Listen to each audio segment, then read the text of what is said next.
একটা সময় ছিল লম্বা দাড়ি এবং টুপি দেখলেই ভিন্ন ধরনের চিন্তা ভাবনা করা হতো। 5ই আগস্টের পর এই যে বাক স্বাধীনতা এবং এই যে চিন্তা, এটা থেকে জাতি সরে আসা শুরু করছে। আমি এখানে যোগদানের পর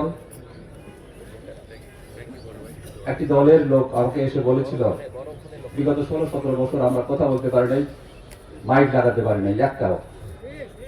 আমি বলছি, আপনি 100 মাইক লাগায় কথা বলেন, তবে কাউকে অপমান করে কথা বলবেন না। শুধু কথা বলার অধিকার আমাদের জাতীয় অধিকার, আমাদের মৌলিক অধিকার, প্রত্যেকের অধিকার।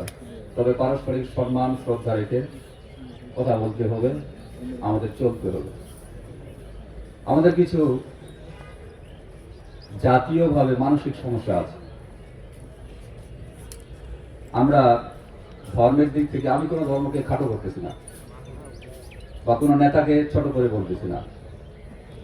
বিশেষ বিশেষ ধর্মের ক্ষেত্রে ধর্মীয় উৎসব আসলে আমরা অনুদান, সান্ত্বনা আর উপঢৌকন নিয়ে দুয়ারে দুয়ারে ঘুরি, যার আছে তাকে আরো দেই।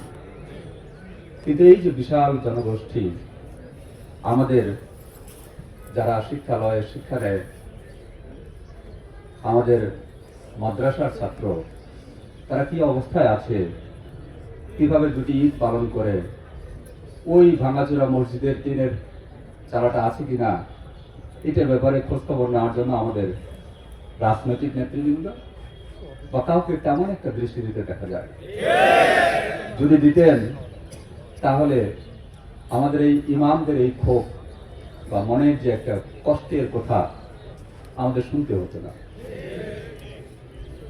এটা শুধু সরকারিভাবে দৈন্যতা না, আমাদের জাতীয়ভাবে একটি দৈন্যতাও বটে।